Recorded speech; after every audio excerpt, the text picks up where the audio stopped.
J.J. Steinfeld here in Charlottetown, and I'm going to read an excerpt from my short story, Streets Are Not Always for Walking, from my speculative fiction collection, Gregor Samsa Was Never in the Beatles. Streets are not always for walking. I remember walking for miles, but I failed to remember what my destination was, or from where I had departed, only that I had to walk and possessed no choice as to where I was going. The last incident I can clearly recall from before the walking was being in a small room with a woman who showed me an old photograph of a young man in a military uniform. She said to me, "This is your great-grandfather, before he went off to war." After and before that recollection, everything is hazy except for the forced movement. During my walk, at least initially, I did not experience fear, worry, or even curiosity. I was too smothered in the helplessness of my walking to give any consideration to my plight. I simply moved in the direction I had to.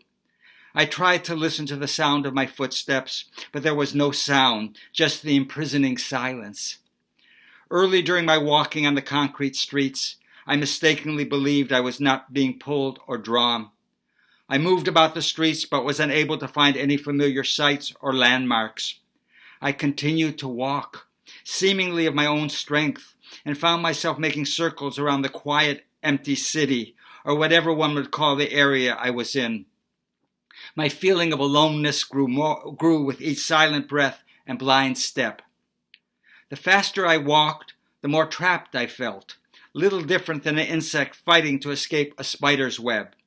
I soon began to feel fear, worry, and trembling curiosity oppressively.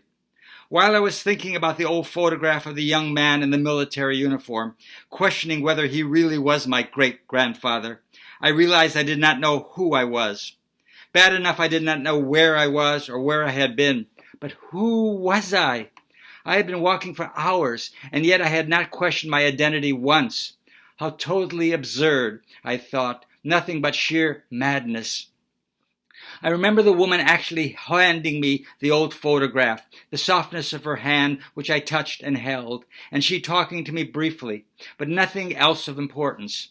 My life, for however long that has become a mystery with only a few isolated shreds of remembrance left to me. I craved for a mirror to see how I looked, to determine if I was young or old, handsome or ugly, the color of my skin. If the uniformed man in the photograph was my great-grandfather, then I must be white also. I looked at my hands to confirm my deduction and found that I was wearing heavy gloves I had never seen before. Trying to pull the gloves off proved futile and unnerving. I was unable to remove any of my clothing, and there was no ready way to discover answers to the questions concerning my physical self. Then I became aware that there were no houses or buildings or anything else that makes a city in sight. There were only the endless streets and the noiseless air and the countless perplexing questions. But foremost was my concern over who I was. I could form no mental picture of my parents or grandparents, of anyone in my family, except the uniformed man who was supposed to have been my great-grandfather. I wished more than anything that I was back in the small room with the woman who had shown me the old photograph, where she could answer my questions and protect me from the nightmare I was undergoing. Except I was sure of one thing. I was not asleep. Thank you, and please stay safe.